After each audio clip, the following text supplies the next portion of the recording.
Hi friends, ಏಕೆ ಕಿಚನ್ಗೆ ಸ್ವಾಗತ. ಇವತ್ತು ನಾನು ತುಂಬಾ ಸಿಂಪಲ್ ಆಗಿರುವ ದಾಲ್ ಫ್ರೈ ಹೇಗೆ ಮಾಡೋದಂತ ತೋರಿಸ್ತೇನೆ. ಮೊದಲಿಗೆ ಒಂದು ಬಾಣಲೆಯಲ್ಲಿ ಈ ರೀತಿ 4 ರಿಂದ 5 ಸ್ಪೂನ್ ಅಷ್ಟು ಎಣ್ಣೆಯನ್ನು ಹಾಕಿಕೊಂಡು ಎಣ್ಣೆ ಬಿಸಿಯಾದಾಗ 1 ರಿಂದ 2 ಸ್ಪೂನ್ ಅಷ್ಟು ಜೀರಿಗೆಯನ್ನು ಹಾಕಿ ಫ್ರೈ ಮಾಡಿಕೊಳ್ಳಬೇಕು. ಎಣ್ಣೆಯ ಬದಲು 2 ರಿಂದ 3 ಸ್ಪೂನ್ ಅಷ್ಟು ತುಪ್ಪವನ್ನು ಕೂಡ ಬಳಸಬಹುದು. ಜೀರಿಗೆ ಈ ರೀತಿ ಫ್ರೈ ಆದಾಗ ಇದಕ್ಕೆ ಗ್ರೇಟ್ ಮಾಡಿಟ್ಟಂತಹ 4 ರಿಂದ 5 ಎಸಳು ಬೆಳ್ಳುಳ್ಳಿ ಹಾಗೆ 1 ಇಂಚಿನಷ್ಟು ಶುಂಠಿಯನ್ನು ಕೂಡ ಗ್ರೇಟ್ ಮಾಡಿ ಹಾಕಿಕೊಳ್ಬೇಕು. ಗ್ರೇಟ್ ಮಾಡಿದ ಶುಂಠಿ ಮತ್ತು ಬೆಳ್ಳುಳ್ಳಿಯ ಬದಲು ಜಿಂಜರ್ ಗಾರ್ಲಿಕ್ ಪೇಸ್ಟ್ ಕೂಡ ಯೂಸ್ ಮಾಡಿಕೊಳ್ಳಬಹುದು. ಇದನ್ನೊಮ್ಮೆ ಚೆನ್ನಾಗಿ ಮಿಕ್ಸ್ ಮಾಡಿಕೊಳ್ಳುವ.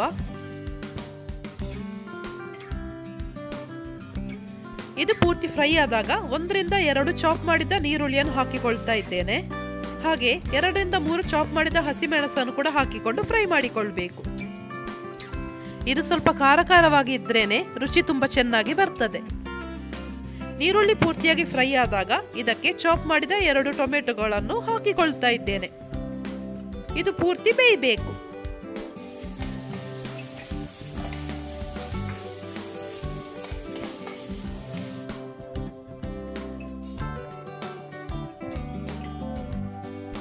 ಈಗ ಸ್ವಲ್ಪ ಕಸೂರಿ ಮೇಥಿಯನ್ನು ಕೈಯಲ್ಲಿ ಈ ರೀತಿ ಉಜ್ಜಿ ಹಾಕ್ತಾ ಇದ್ದೇನೆ.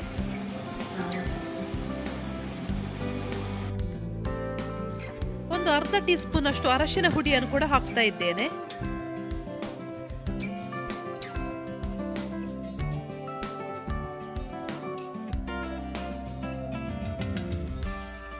ಇದಕ್ಕೆ ಬೇಕಿದ್ರೆ 2 ರಿಂದ 3 ಸ್ಪೂನ್ ಅಷ್ಟು ಹಾಲಿನ ಕೆನೆಯನ್ನು ಹಾಕಿಕೊಳ್ಳಬಹುದು.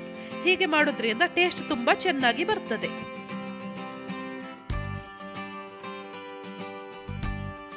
ಇದೆಲ್ಲ ಪೂರ್ತಿಯಾಗಿ ಫ್ರೈ ಆದಾಗ ಇದಕ್ಕೆ 1.5 ಕಪ್ನಷ್ಟು ಆಗ್ಲೇ ಬೇಯಿಸಿಟ್ಟ ತೊಗರಿ ಬೇಳೆಯನ್ನು ಹಾಕ್ತಾ ಇದ್ದೇನೆ. ನಿಮಗೆ ಬೇಕಿದ್ರೆ ಬೇಳೆಯನ್ನು ಜಾಸ್ತಿ ಅಥವಾ ಕಡಿಮೆ ಮಾಡಿಕೊಳ್ಳಬಹುದು. ಬೇಳೆ ಹಾಕಿದ ಮೇಲೆ ಈ ರೀತಿ ಸ್ಟಿರ್ ಮಾಡ್ತಾನೆ ಇರಬೇಕು, ಇಲ್ಲದಿದ್ರೆ ತಳ ಹಿಡಿಯುತ್ತದೆ. ಆದಷ್ಟು ಕಡಿಮೆ ಉರಿಯಲ್ಲಿಟ್ಟು ಇದನ್ನು ಬೇಯಿಸ್ಕೊಳ್ಬೇಕು. ಈಗ ನಾನು ರುಚಿಗೆ ತಕ್ಕಷ್ಟು ಉಪ್ಪು ಕೂಡ ಹಾಕ್ತಾ ಇದ್ದೇನೆ. ಈಗ ನೋಡಿಕೊಂಡು ಸ್ವಲ್ಪ ನೀರನ್ನು ಹಾಕಿಕೊಳ್ಳಬಹುದು.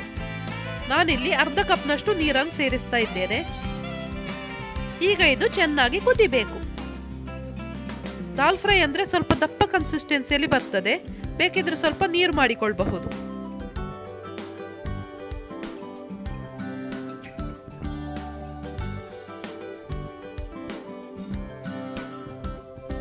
ಈ ರೀತಿ ಕುದಿ ಬಂದಾಗ ಚಾಪ್ ಮಾಡಿದ ಕೊತ್ತಂಬರಿ ಸೊಪ್ಪನ್ನು ಹಾಕಿ ಇದನ್ನು ಆಫ್ ಮಾಡಿಕೊಳ್ಳಬಹುದು. ಇದನ್ನು ಅನ್ನ, ಜೀರಾ ರೈಸ್, ಚಪಾತಿ ಅಥವಾ ರೋಟಿಯೊಟ್ಟಿಗೆ ಸರ್ವ್ ಮಾಡಬಹುದು. ಇದೊಂದು ಸಿಂಪಲ್ ಹಾಗೂ ಟೇಸ್ಟಿ ಆಗಿರುವ ಸೈಡ್ ಡಿಶ್. ಇದನ್ನು ನೀವು ಕೊಡೊಮ್ಮೆ ಟ್ರೈ ಮಾಡಿ ನೋಡಿ. ಈ ವಿಡಿಯೋ ನಿಮಗೆ ಇಷ್ಟ ಆಗಿದ್ದಲ್ಲಿ ಲೈಕ್, ಶೇರ್ ಹಾಗೂ ಸಬ್ಸ್ಕ್ರೈಬ್ ಮಾಡಲು ಮರಿಬೇಡಿ. Thank you.